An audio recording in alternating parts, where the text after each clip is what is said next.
Luke, hay algo que Obi-Wan jamás te dijo. ¿Qué? ¿Vas a decirme que eres mi padre? No, solo te recuerdo que ya va a comenzar Soñadores de Letras. ¿Ah? ¿Por Promo Estéreo? Sí, en Promosterio, donde la estrella eres tú.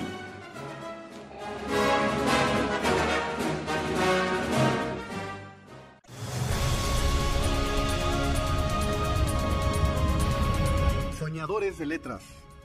Despertemos el talento literario que duerme en ti.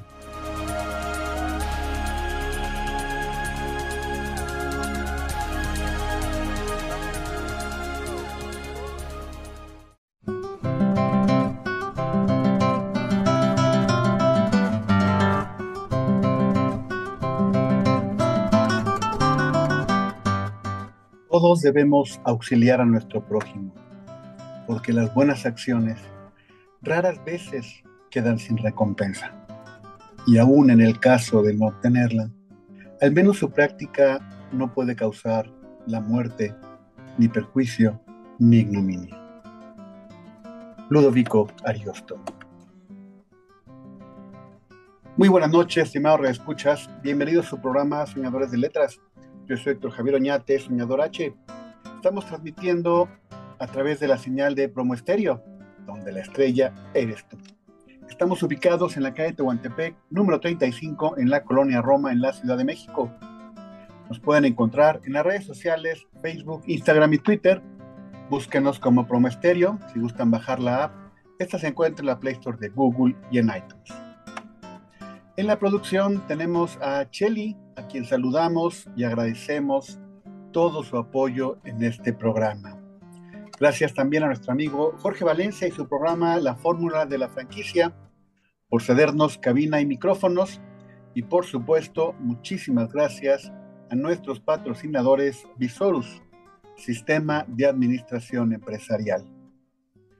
El día de hoy platicaremos un poco del gran escritor italiano Ludovico Ariosto y tendremos la visita de la licenciada Samantha Ríos, con quien platicaremos un poco de cómo se hicieron los nuevos libros de texto gratuitos para la nueva escuela mexicana. En la música estamos escuchando sonatas para guitarra de Anton Diabelli, un gran músico austriaco, compositor y pianista. Nació un 6 de septiembre de 1781. Como muchos otros grandes músicos, fue su padre su primer maestro de piano y órgano. También tomó clases con Michael Haydn, el hermano de Joseph Haydn y gran amigo de Mozart. Anton Diabelli también fue editor y publicó muchas obras musicales, entre otros las de Franz Schubert. Escribió muchísimas obras para piano y guitarra, pero la obra que lo hizo más famoso fue un vals que publicó con variaciones, una por cada músico austriaco de su tiempo. Y alrededor de 50 músicos le respondieron con nuevas variaciones. El más importante fue Beethoven, que no le escribió una, sino 33 variaciones. Y esta fue considerada una de las más grandes obras de piano de Beethoven, que fue conocida como las Variaciones Diabelli. En las efemérides, un 3 de septiembre de 1929 nace Enrique Lin, poeta, dramaturgo y escritor chileno. Su obra más conocida es La pieza oscura. 4 de septiembre de 1768 nace François-Auguste René, mejor conocido como el Vizconde de Chateaubriand, escritor y político francés, de los primeros escritores románticos de Francia, una gran influencia del siglo XIX en la juventud de su época. El 4 de septiembre de 1809 nace Juliusz Slowacki, uno de los más grandes poetas románticos polacos.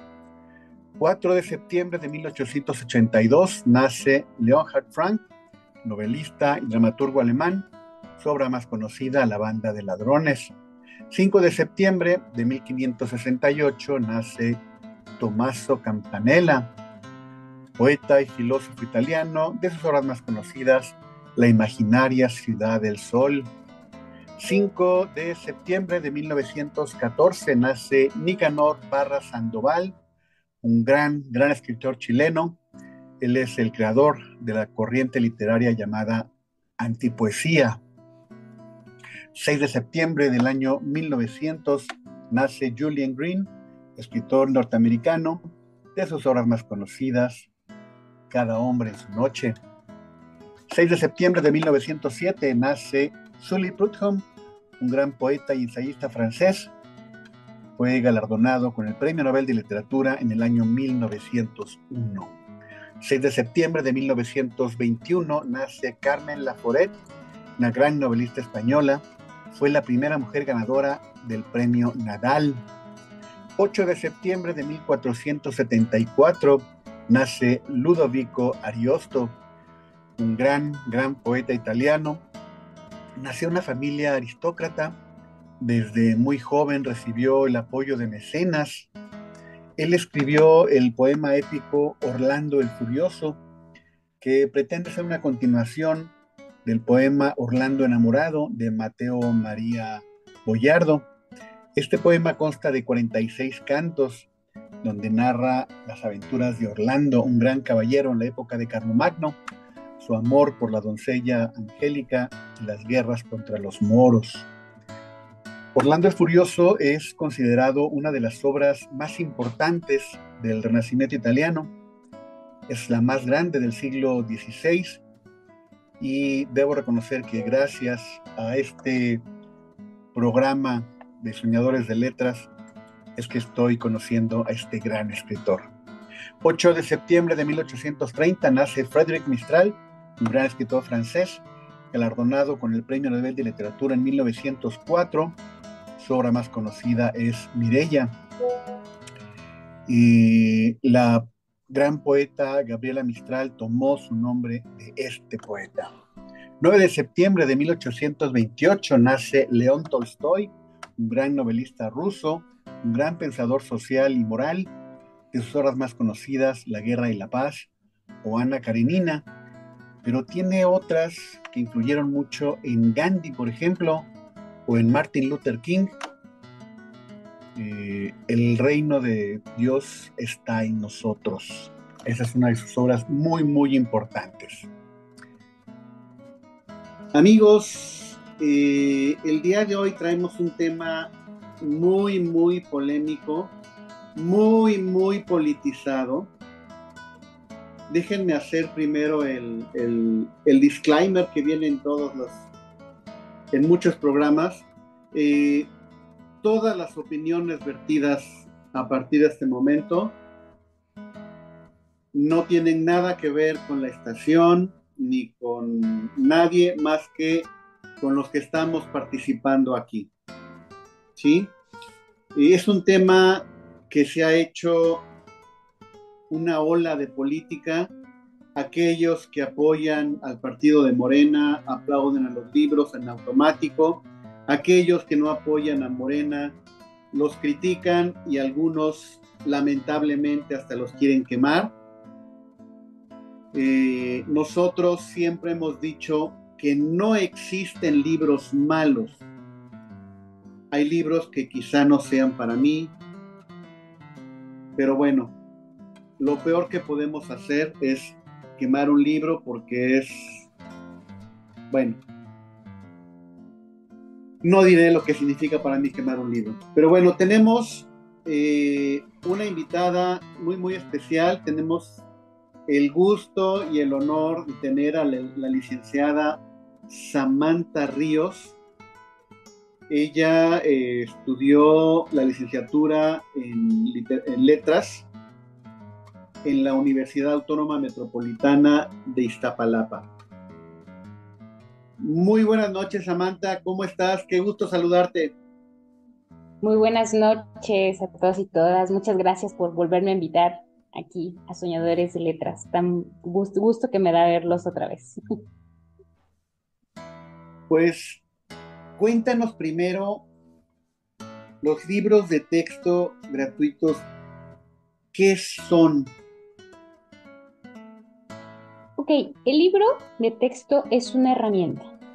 Muchos a veces creen que se gira alrededor del libro de texto, que las clases, que el trabajo, las dinámicas en el aula se giran a través del libro de texto, pero no es así. En realidad es una de las muchas herramientas que el docente puede utilizar para dar sus clases, para llevar la dinámica en el aula. Es un apoyo para dar todos esos contenidos que nos marca un programa. Eso es el libro de texto, una herramienta más de las que se pueden utilizar dentro del aula. Ok, ¿y cómo se generan? ¿Quién los elabora? ¿Cuánto tiempo lleva este proceso? Cuéntanos de la elaboración de los libros. Bueno, pues ¿quién los elabora? Hay equipos de expertos haciendo los libros de texto. Bueno, en otros tiempos se hicieron con equipos de expertos, en otros momentos se hicieron con equipos de docentes. Vaya, estos equipos tienen ciertas características dependiendo también las necesidades de los programas de estudio, de cómo salen los programas, de los cambios que se quieren hacer dentro de los libros. Entonces los equipos van rotando, las características de los equipos van rotando también, pero se hacen dentro de la Dirección General de Materiales Educativos y son equipos de trabajo que se capacitan para hacer esos libros. Eh, Hay muchos procesos dentro de, digamos que es un proceso muy grande para hacer el libro de texto y en ese proceso grande existen subprocesos. Como primera instancia tenemos que conocer el programa. Los planes y programas de estudio son lo que marca qué se va a poner en el libro de texto, qué va a llevar el libro de texto. A través de eso, la dirección de materiales tiene que hacer una propuesta de cómo va a ser el libro de texto, qué debería llevar, qué características tenía que tener. Y eso implica tanto la cuestión de contenidos como hasta la cuestión gráfica, qué tipo de imágenes tendría que tener, qué tipo de colores, qué tipo de portadas. Entonces, se hace toda una propuesta para hacer el libro de texto. Se propone cómo debería tener el libro de texto pensando también en nuestro lector final, y el lector final siempre va a ser el alumno. Entonces, en estos subprocesos, como que el primer paso sería definir el libro de texto.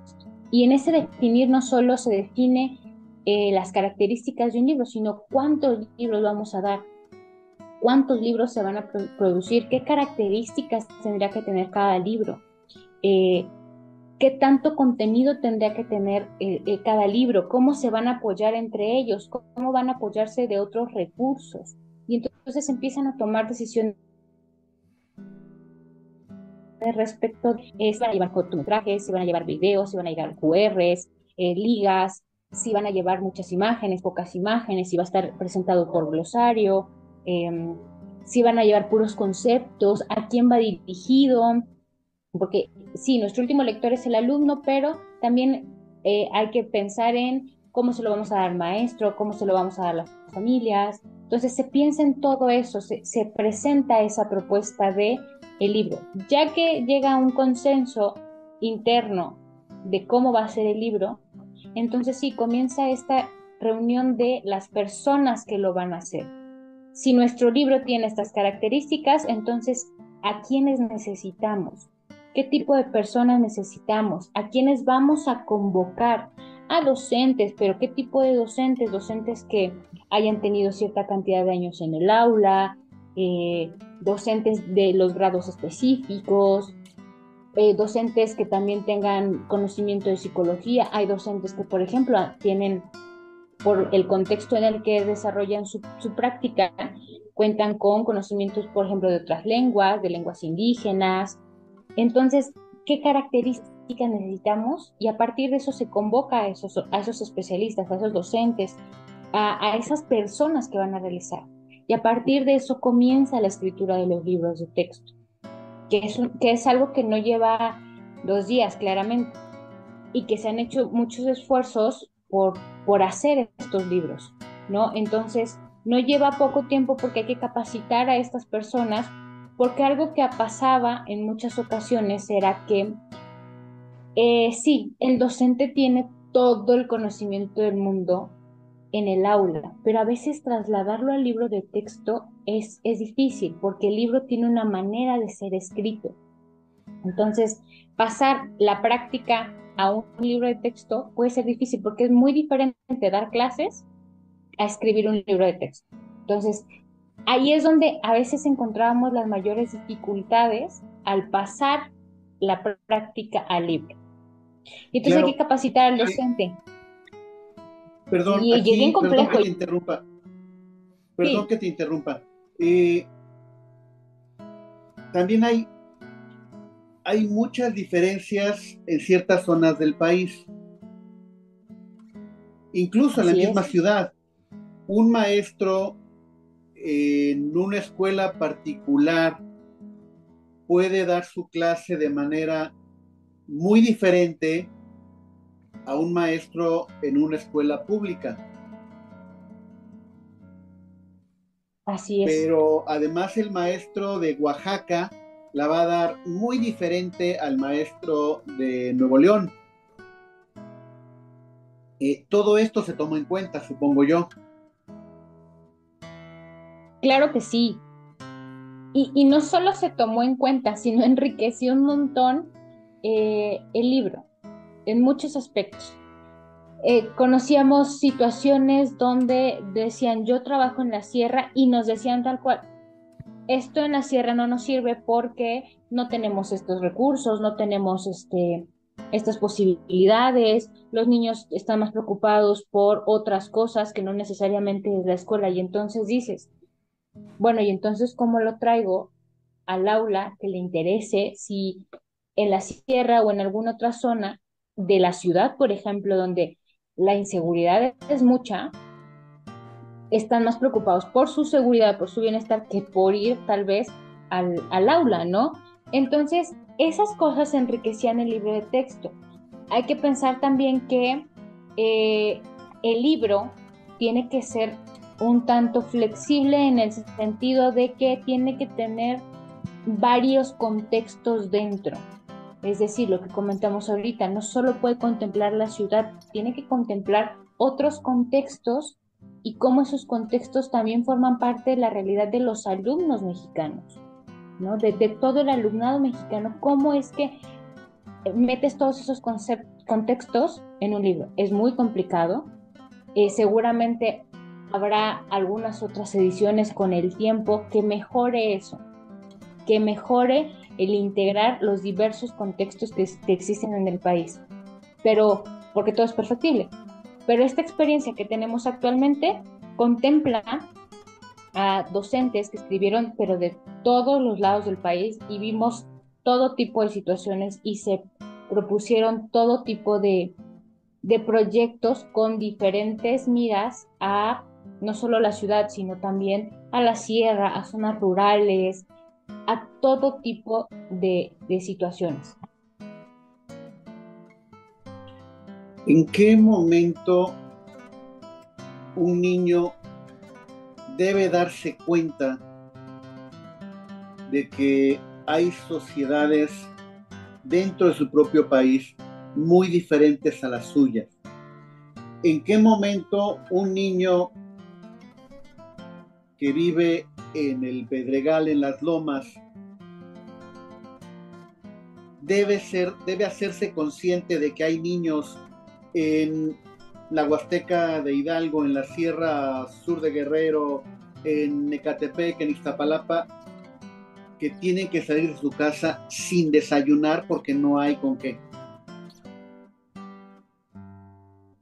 Pues Estos yo libros le creo pueden que tiene que, ayudar a estos niños a darse cuenta de esa realidad tan diferente que hay en el país. sí, o sea, sí es un hecho porque el objetivo es justo ese, que se den cuenta que existen otras, o sea, que hay una comunidad como la suya, o sea, hay comunidades similares a las suyas, pero que hay comunidades muy distintas a la suya y que conozcan esas características. Parte de lo que el plan y los programas están proponiendo es eso, que sí se mire hacia afuera, pero que también miremos hacia adentro de nuestra propia comunidad. ¿Qué de mi comunidad puedo ofrecer a otros? Reconocer mi comunidad. Y en el reconocer mi comunidad, también reconozco esas diferencias que hay en otras y eso que otro me puede aportar, ¿no? Entonces, sí, el objetivo parte desde el plan y los programas de ser consciente que estoy yo, está mi comunidad, pero que también está el otro y su comunidad. Y con comunidad no necesariamente tiene que ser eh, la colonia de al lado. La comunidad también es otra familia. Yo, Samantha Ríos, tengo una familia con ciertas características, con ciertas costumbres, con ciertas tradiciones, y mi compañerito es otra persona que tiene otra familia, que tiene otras costumbres, otras tradiciones, que vienen de otros lugares también. Y entonces el mío es, yo hago esto, pero también veo que tú haces algo similar a mí y a la vez diferente, ¿no? Tan solo pensar un poco en que dentro de un mismo estado pueden comer la misma comida, pero con diferentes ingredientes y llamarlo hasta de una manera muy distinta. Claro, en muchos matrimonios es muy cómico como hasta de chiste se dice, pues esta sopa le queda mejor a mi mamá, ¿no? Sí, pues vete a que te Sí. la haga tu mamá. Es es lo mismo que cuando yo en mi primaria me enseñaron esto, ahora vengo a reclamar, pero ¿por qué? ¿Por qué lo cambian? ¿Cómo aceptar los cambios? Yo que me dedico a sistemas, cuando se implementa un sistema en una empresa, siempre hay un sector que dice, pero pues es que siempre lo hemos hecho así, ¿por qué vamos a cambiar? Y entonces le respondes, pues imagínate, si haciendo lo que hacías, tu empresa era líder, ahora haciendo las cosas mejor, pues va a ser todavía mejor, ¿no? Claro, creo que no somos líderes en educación ni nada por el estilo, pero la idea de cambiar es para mejorar. Siempre. Eh, yo creo que también lo difícil es que a veces, y esta es una ideología muy mía, tengo que confesarlo, que a veces no dejamos ser o estar los planes y programas y entonces cuando ya estamos entendiéndolo, cuando ya estamos viendo que está funcionando, decimos, ya entendí, ya sé cómo lo tengo que hacer, viene otro, y entonces decimos, híjole, y ahora tengo que volver a aprender, tengo que volver a reaprender porque al final del día hay cosas que son parecidas tal vez o se nos hacen parecidas a lo anterior. Y dices, esto era como lo que yo ya estaba haciendo. Y cuando lo lees mejor dices, no es igual. O sea, se puede llamar igual, se parece, pero no es igual. Y entonces hay que reaprender. Creo que lo difícil es eso. Primero entender qué es lo que me están proponiendo. Después pensar cómo esto yo lo llevo a la práctica. Y en la práctica, que esto es la parte más compleja, ¿cómo lo voy adaptando yo a mi contexto? Porque una cosa es siempre lo que está en papel, pero otra lo que está en el contexto. Creo que la amabilidad que aún no se descubre al 100% de esta nueva propuesta, no solo el plan y los programas, sino de los mismos libros de texto, es que el docente puede tomar el libro de texto y decir, ok, este proyecto me funciona, pero de acuerdo a mi contexto lo puedo adaptar mejor. Ese es el objetivo. Hay algo que en el plan y dice que se llama codiseño. El codiseño es que el docente haga de sí, del el plan y los programas suyo. Y por eso los pusieron ahora con las cuestiones de los consejos técnicos escolares a hacer algo que se llama plan analítico. ¿Por qué? Porque les piden que conozcan bien y que hagan su propio plan. ¿Por qué? Porque el objetivo es que entonces tú te adueñes de eso y lo puedas ajustar a tu contexto. Y pasa lo mismo con el libro de texto. El libro de texto propone proyectos, propone actividades que no están obligadas, que no son la regla, sino son, como lo estoy diciendo, propuestas que puede tomar y adaptar. Sobre todo creo que lo mejor es que diga, pues sí me sirve, pero para mi contexto es mejor llevarlo de esta manera. Y el mismo profesor se hace dueño de ese material, que también es el objetivo, que el material sea de los alumnos, de los maestros y de las familias. No, que no sea únicamente como, tampoco en una situación donde solo sea escuela, sino que vaya más allá de la escuela. Sí, creo que para eso también hay un camino muy largo todavía que recorrer. Hay cosas que adaptar todavía, pero siempre se tiene que dar un paso, ¿no? Que no se quede solo en la escuela, sino que vaya más allá de la escuela. Claro, formar comunidad, maestros, alumnos y padres. Una crítica que se ha repetido es que ya no hay matemáticas, ¿cómo es posible? Esto de la educación, ahora los temas de transversalidad. Cuéntanos cómo funciona esto.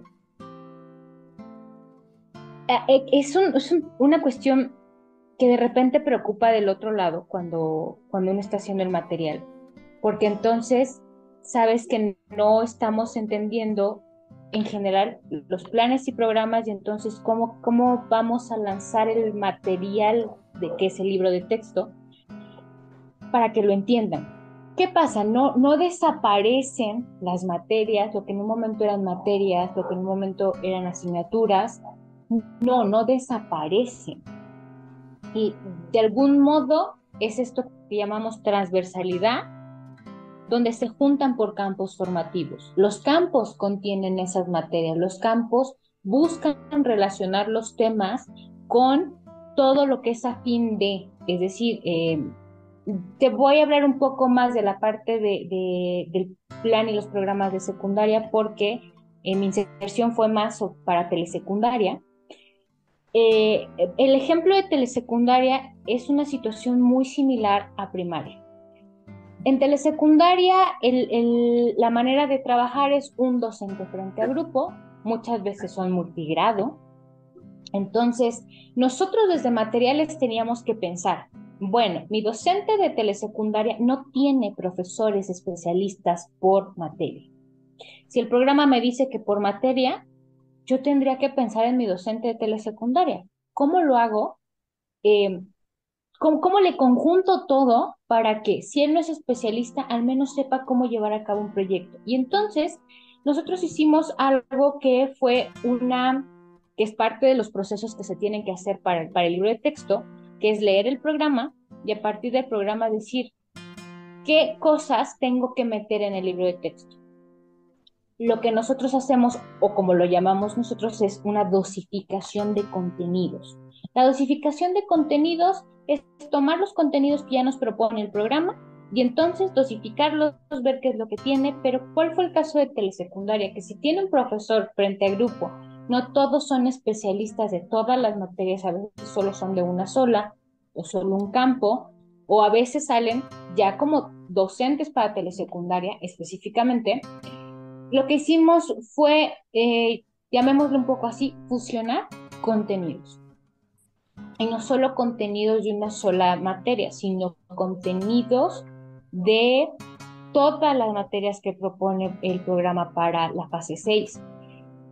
Que, por ejemplo, en lenguajes, fase 6 tiene lengua indígena como lengua materna, lengua indígena como segunda lengua, inglés, artes y español. Entonces, ¿cómo le hago para que haya temas afines de las 5 materias? y por eso existe el campo formativo como tal. ¿Qué es lo que pasa en primaria? Que en primaria el campo en sí mismo ya es amable para el docente frente al grupo, que el campo ya tiene eso que, por ejemplo, se hizo en telesecundaria, el campo en primaria ya lo tiene de algún modo resuelto. Ya no tiene que, desde el programa le dicen, ya te estamos dando los temas que están relacionados entre sí de todas las materias que te estamos proponiendo, ¿no? No desaparecen las matemáticas, no desaparece el español, no desaparece la geografía, no, o sea, no desaparecen, están ahí. La esencia de todo eso, la base, está en el campo formativo. El campo formativo de algún modo fusiona todo eso, pero te hace mirarlo desde las otras áreas, no solo que lo mires desde las matemáticas por separado de el conocimiento del medio, o no solo que lo mires separado desde las ciencias como tal, ¿no? Sino ya junto. Por ejemplo, en ética, naturaleza y sociedades, no es mirar formación cívica y ética por un lado, no es mirar por otro la geografía, la historia, no, es mirar un tema desde todas esas aristas, desde todas esas materias. Ese es el objetivo también de los campos formativos. Y en cuanto a las revisiones y las aprobaciones del producto terminado, una gran queja es como Benito Juárez no nació el 18 de marzo. ¿A quién se le ocurre? Y por ese error todo está mal. Sí, yo he revisado poco los libros, sí los he revisado, he encontrado errores. Créeme que he encontrado menos errores que en los libros que yo mismo he hecho. Entonces, yo no sé si en todas las ediciones hay errores, supongo que sí. ¿Qué pasa con estas revisiones? Sobre todo, repito, el error más grave, o a lo mejor el más sonado,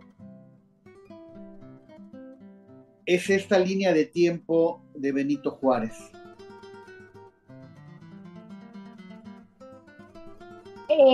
Justo, no es una revisión nada más, no.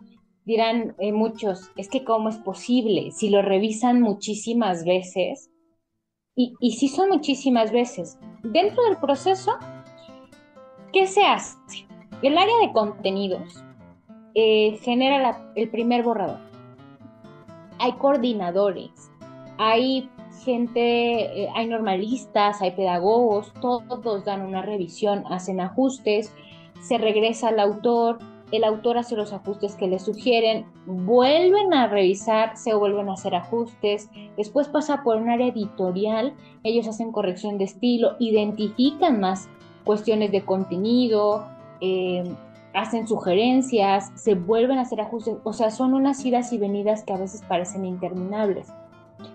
Pero si es mucho material y aunque se revise 20 veces, no hay que, no trabajan máquinas dentro de la dirección de materiales. Las personas que están ahí son eso, son personas, no son máquinas. Claro. Hasta a las máquinas se les da errores, ¿no?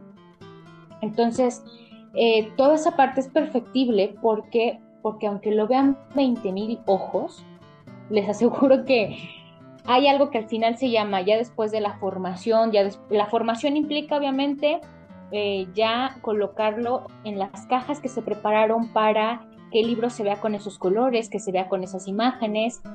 Ya cuando esa formación termina, se imprimen y hay una última revisión que se le llama lectura de seguridad. Esa lectura de seguridad ya la hacen los directivos, que ya no tienen el ojo viciado como pudieron haberlo tenido, por ejemplo, los coordinadores de tanto estar viendo el material, que les apuesto que un coordinador se sabe de memoria el libro y ya no ve el error. Entonces los directivos ya comienzan a ver las lecturas de seguridad, ya no tienen el ojo tan viciado como lo tiene quien ya lo vio 1000 veces. Y aún así, imagínense, si un coordinador maneja un libro completo que puede tener 20 proyectos de 10 páginas cada uno, 15 páginas cada uno, bueno, pues un directivo tiene que leer 3 veces más, 4 veces más lo que un coordinador nada más lee. Entonces, obviamente que se van cosas, se van dedazos tal vez, se van. Recuerdo que en alguna impresión decía, en una impresión de los libros de tercero y cuarto de hace 2 años, en vez de decir coronavirus, decía algo así como coronavirus, una cosa así decía. Y de repente cuando uno ya se da cuenta, después de la impresión, después de que pasaron unos días, un mes tal vez, dice, híjole, ¿cómo se me fue algo tan evidente, tan obvio? Claro que da coraje, claro que molesta, y más allá de decir, no, pues es que es por las críticas, no, no, porque al final las personas que están ahí, aunque no lo crean, sienten esa responsabilidad. Nosotros, los docentes que veíamos, sentían una gran emoción por participar en los libros. Todas las personas están muy emocionadas, pero también sabían lo que implicaba hacer el libro de texto, porque implicaba la responsabilidad hacia todo un país y ni siquiera hacia periodistas, por ejemplo, hacia políticos, no. Todos pensaban en los alumnos a los que les iba a llegar y sentían una responsabilidad hacia el alumno. A veces era muy conmovedor muchas pláticas que se tienen con los docentes, con los especialistas, porque muchas veces piensan también no solo en el alumno, piensan en el docente frente al grupo que dice, mi compañero docente va a ver esto y mi compañero docente tiene que entenderlo y cómo le voy a apoyar yo desde aquí que tengo el poder en este momento de apoyarlo, de decirle, esto puede ser bueno. Entonces, aunque no lo crean, se siente una responsabilidad, es corresponsabilidad muy grande y al final son personas y se van esos errores tremendos. Las revisiones son impresionantes, no son unas, no son dos. También hay revisiones por parte de otras instancias sobre el contenido. Entonces, no es solo la SEP, no es solo SEP haciendo libros y yo quiero y nada más yo y no le voy a decir a nadie. No, claro que no. Hay otras instancias participando en las revisiones y aunque no lo crean, pasan por millones de ojos y ese 18 le pasó a millones de personas, bueno, no millones, pero sí muchísimas vistas y aún así se pudo haber ido. Entonces sí es perfectible, claro que se ven los errores, a veces el mínimo error no se mira en el momento, porque a veces estamos enfocados en otras cosas, que es por ejemplo los contenidos, que vaya bien el contenido, que sea claro el contenido. ¿Por qué? Porque quien lo tiene que entender es un chico de 9 años, es un chico de 10 años, pero no solo lo tiene que entender, también le tiene que llamar la atención. Entonces, a veces los detalles que pueden ser más obvios y también pueden ser pequeños, se nos van. ¿Pero por qué? Porque hay miles de cosas a las que hay que ponerles atención. Claro. Además aquí, cuando los niños lleguen a ese tema, el maestro es el que va a decir, hey, aquí hay un error, se le suele al editor, al impresor, a quien sea, pero la fecha correcta es 21. El maestro va a hacer la corrección y el niño no va a aprender un dato erróneo. Exacto.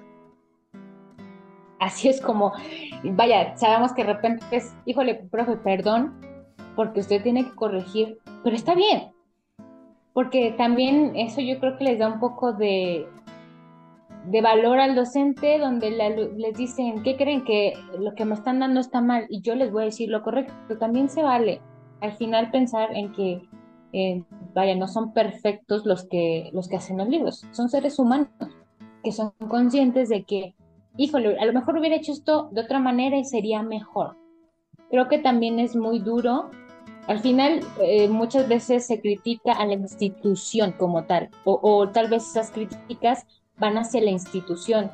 Lo que muchas veces no ven es que detrás de la institución hubo grupos trabajando que pueden ser el mismo compañero de escuela, el mismo compañero en la universidad, puede ser, no lo sé, un compañero y ellos tenían una muy buena voluntad y lo he visto también y seguro también para ellos es muy duro escuchar todas esas críticas, pero también me gusta ver cómo ellos mismos defienden su trabajo, ¿no? Bueno, en general, ¿cómo se hicieron los libros? Alguien dijo, a ver, quiero que tú y tú me ayuden a hacer un libro, o hubo una convocatoria a nivel nacional donde, a ver, los que quieran participar en los libros, vengan, vamos a hacer algo nuevo para los niños. Se hizo Sí, algo sí se en lo escurito, eh, yo voy a hacer lo que yo quiera porque en este momento yo tengo el poder, o se abre esto a todo el país. ¿Cómo fue realmente que se hicieron los libros de texto y desde cuándo se comenzaron a hacer? Esto justamente sí se convoca a la gente y se convoca a través de convocatorias. O sea, hubo muchas convocatorias. En el caso de primaria, la verdad no sé muy bien cuántas, pero sí hubo varias convocatorias para hacer los libros por fase. Sí hubo varias convocatorias de eso. Eh, y en el caso de telesecundaria, por ejemplo, la Dirección General de Materiales tiene una cercanía con los responsables de las telesecundarias. Si le estábamos dando la oportunidad a profesores en aula de primaria para hacer los libros de primaria, porque al final quienes mejores saben son los de primaria, entonces para telesecundaria íbamos a hacer algo similar, pero la comunidad es más pequeña, y digo más pequeña entre comillas, entonces ahí se citó a los responsables de las telesecundarias y a partir de ellos se invitó a los docentes de telesecundaria a hacer el libro de telesecundaria. Y en el caso de primaria hubo muchas convocatorias. ¿Desde cuándo se empezó a hacer? Desde el año pasado. El año pasado yo creo que a partir de junio justo del año pasado o un poco antes empezaron a salir esas convocatorias para hacer los libros. Eh, Obviamente nosotros teníamos los mismos programas que tenían los docentes o que conocían los docentes, vaya, todos teníamos el mismo conocimiento en cuanto a programas. Entonces, trabajamos con lo que teníamos. Había que hacer un libro preventivo para que en las aulas tuvieran un material que utilizar cuando salieran los programas. Muchos van a decir, es que los programas y el libro no coinciden, claro, porque también el programa sufrió cambios a través de escuchar a los docentes de todo el país, porque estas convocatorias, tanto para planes y programas como para libros de texto, se abrió a todo el país participó, tuvimos docentes de todos lados, como les comentaba, veíamos todo tipo de contextos, porque teníamos justo podíamos tener docentes de escuelas que trabajaban en escuelas privadas, pero también docentes que trabajaron o que trabajan en zonas rurales, en donde te dicen, yo trabajo en una sierra, en donde te dicen, yo trabajo en un lugar que me queda a 3 horas de mi casa o más, y que tengo que tomar muchísimos transportes, pero que con todo gusto voy. O sea, esas convocatorias se abrieron a todo el país, se invitó a todos los docentes, estuvieron abiertas un buen tiempo, y a través de ellas es que salen lo que nosotros ahora llamamos los autores de esos libros. Entonces sí, no hubo yo lo hago como yo quiero y yo decido quién debe de hacerlo, no, sino eh, eso ¿cómo se llama? Se invitó a otras personas. Y también hay una queja de padres de familia que dicen que ellos no participaron. ¿Sí hubo padres de familia que participaran? Ahí la verdad es que sí se solicitaba más al docente que al padre de familia. No obstante, en la parte de los planes, ahí yo tenía entendido, y sobre todo porque nos llegaban algunas encuestas ya materiales educativos, que sí se les permitió a los padres de familia participar. al menos con esas opiniones de... En cuanto a la elaboración del libro de texto, obviamente muchos docentes eran padres de familia, no podemos quitarles como esa parte de el padre de familia y docente son dos personas distintas, no, había muchos docentes que también eran padres de familia, entonces, padres y madres de familia, entonces ahí sí hubo, tal vez no una comunidad tan amplia para decir estoy de acuerdo o no con esto, pero eso no quiere decir que no pueda tener posteriormente, ahora no está como, no sé si está planeado, pero posteriormente esa participación de los padres de familia ya con los libros en las manos, ¿no? Bueno, la verdad es que todo este hervor de críticas, a mí la verdad me da muchísimo gusto, me parece una oportunidad fenomenal de que por fin los padres de familia se involucren de lleno en la educación de sus hijos, que apoyen a los maestros, que formen comunidad con las escuelas, que vean lo que están haciendo los niños. Me imagino, no sé, un obrero, un albañil, un empleado que después de trabajar tantas horas, eh, ahora tiene que tomar el metro, el camión, otras tantas horas de camino a su casa, va a llegar y, ay, voy a hacer la tarea contigo. No inventes. Pues sí, lo tiene que hacer. O el gran ejecutivo que después de muchas juntas, que ya quiere llegar a casa a descansar, se atora en el tráfico y llega a su casa y el niño le dice, papá, ayúdame a hacer la tarea. Pues me parece fenomenal que con todo y eso, los papás tengan que sentarse a hacer la tarea con los hijos, o por lo menos, ahora sí, revisar lo que están aprendiendo. Sí, y además creo que esta nueva propuesta tiene, no sé si llamarle la amabilidad, la flexibilidad. Creo que obligación sería muy duro porque no creo que es como, ah, tengo que obligar al padre de familia a interesarse. No, el padre de familia, tan solo por ser padre de familia, está, tendría que estar presente en la educación de sus hijos. Pero la amabilidad de esta propuesta, al menos de los libros de texto, es justamente eso. Hay ya un espacio específico para los padres, para las madres, para las familias en general, porque se pensó también, y eso sí se pensó desde el área de materiales, que por esto que comentas, papá, mamá salen a trabajar todo el día y a veces quien está es abuelito, tío, hermano, y eso no les quita la calidad de familia y la calidad de quien está presente en la vida del alumnado, ayudando y apoyando su educación. Y entonces se piensa en llamarlo las familias, porque esos libros son dirigidos para justo todas esas personas que pertenecen al contexto educativo del niño.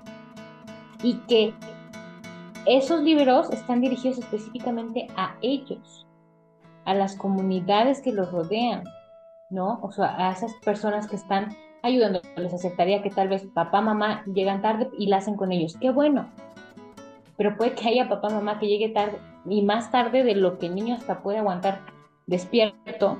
Y entonces alguien más hace la tarea con ellos y eso es parte de la familia. Y esta propuesta de libros tiene en el mismo título que es para las familias, para que se involucren en ellos, ¿no? Ahí tenemos nuestros saberes. Y Así múltiples es, lenguajes también. así es. En el libro de nuestros saberes, de los que pude ver, de primer grado, cuarto grado, quinto grado, supongo que todos, dice, libro para alumnos, maestros y familia. Está muy claramente en el título. Sí, exactamente. Y también, y no solo eso, también múltiples lenguajes.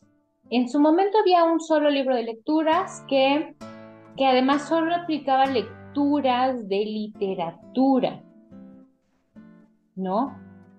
Y múltiples lenguajes trae también una nueva propuesta, no solo literatura, y no solo literatura en español, porque además veíamos mucha literatura en español, sí, sí había alguno que otro en otra lengua, pero era la minoría.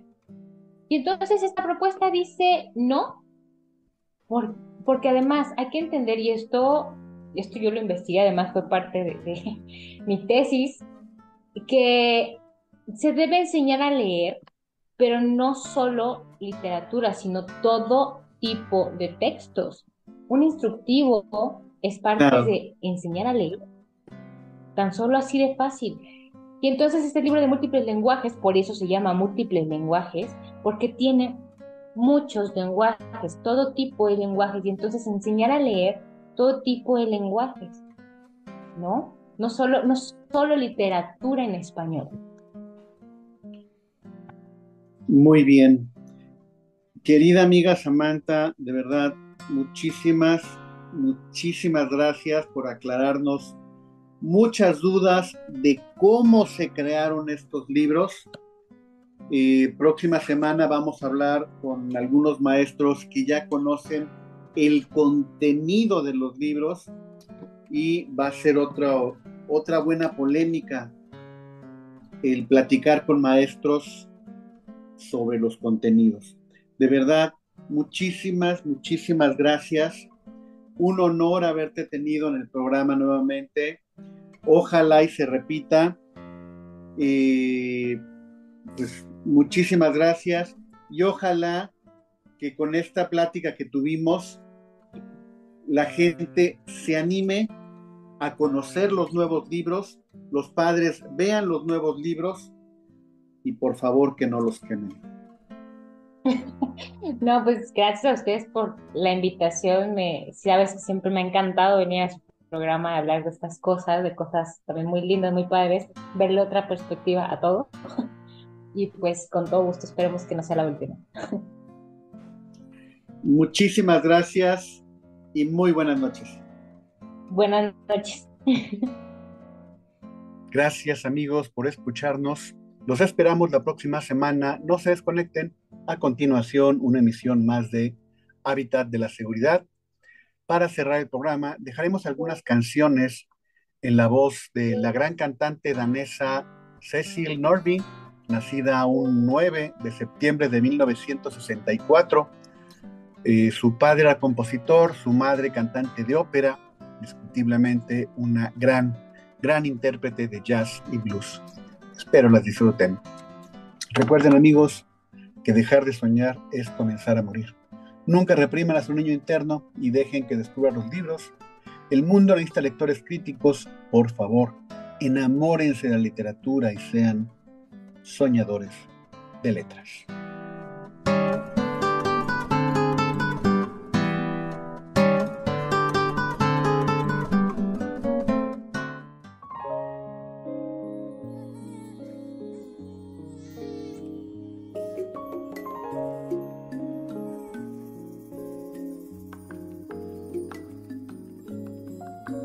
If you could speak, would you describe where you've been?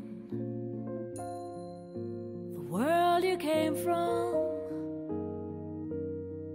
Do the babies fall from stars above? Are they chemical results of love? Were you meant for me as I was meant for you? If you could tell us where your journey began on a spirit planet, are you a sacred gift in flesh and blood, carried by the thought of God? Did he call for you as he once called for me? Your first reply is an everlasting smile.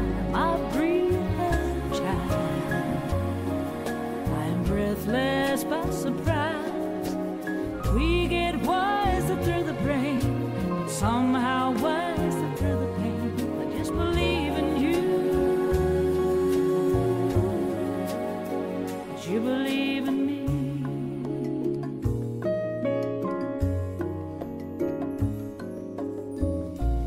How did you find us? Did you choose from a list? Parents' yellow pages. Did we meet as angels in the dream, or were you just the strongest in the street? Did you reappear from heaven somewhere near? Your first reply is an everlasting smile. My breathing child, I am breathless by surprise. We get wiser through the brain, somehow wiser through the pain.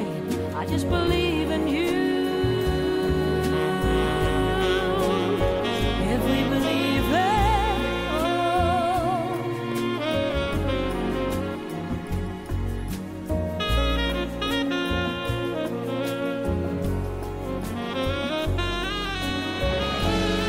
your precious little face, hold that secret.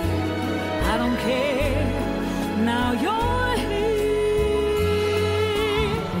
Your first reply is an everlasting smile. My breathing child, I'm breathless by surprise. We get wiser through the brain, somehow wiser through the pain. I just believe in you. Your first reply is an everlasting smile. I won't ask why. I'm breathless by surprise. We get wiser through the brain, somehow wiser through the pain.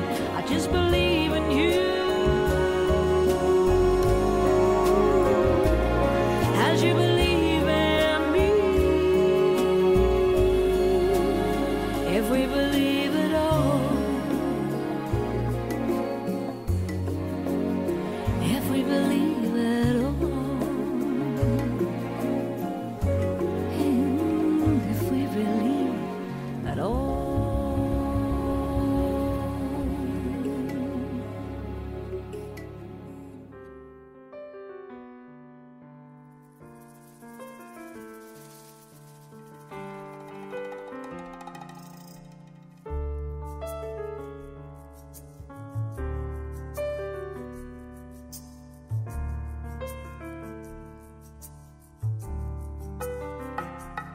Summertime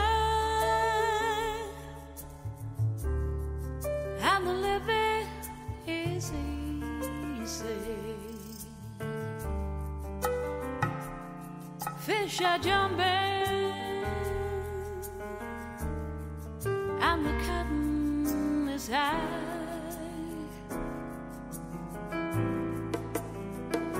Your daddy's rich and your mom is good looking.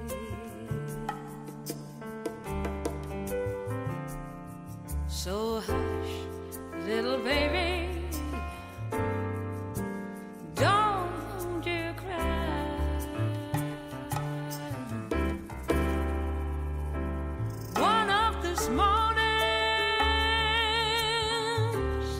you gotta rise up singing.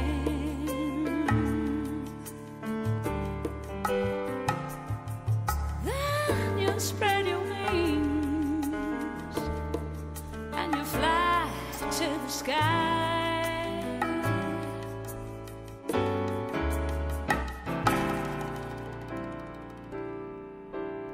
Then one morning, there is nothing can harm you. With daddy and mommy stand and by,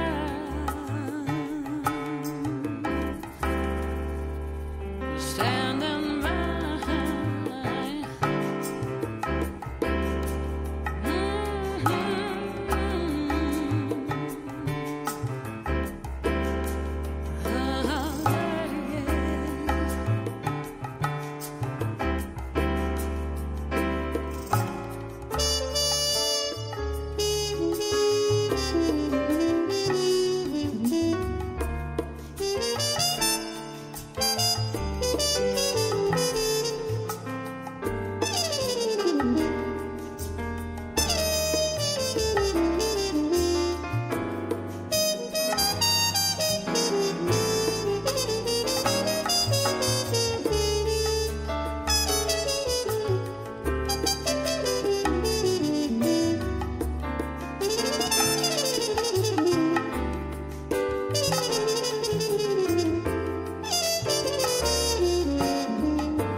You gotta rise up singing.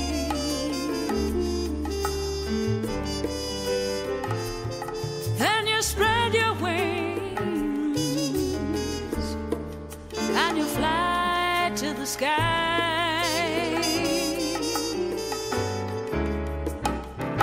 Then one morning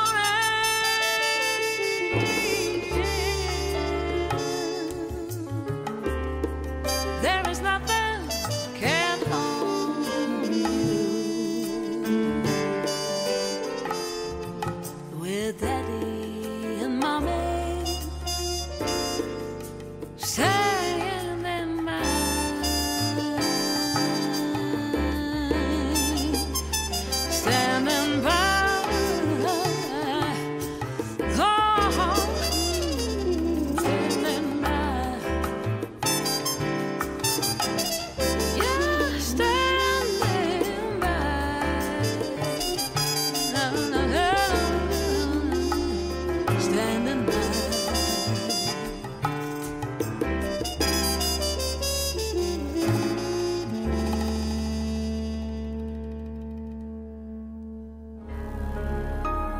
Despertemos del sueño de hoy. Nos escuchamos la próxima semana. Y gracias a todos por ser soñadores de letras.